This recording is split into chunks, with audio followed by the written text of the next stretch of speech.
So we're kind of looking to just like, we heard you guys were kind of fucking up on the job and stuff, so I came to just kind of like, how far are you guys through it?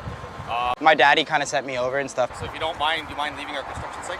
Well, like, how am I gonna take your business though if I got to take some measurements and stuff? Because I got to go back to my daddy with some good news and stuff. But you're not supposed to be here to begin with. Yeah. It's my point. Yeah, I'll just do my thing. I'll get out of your guys' hair. Yeah, I'll get out of your guys' hair.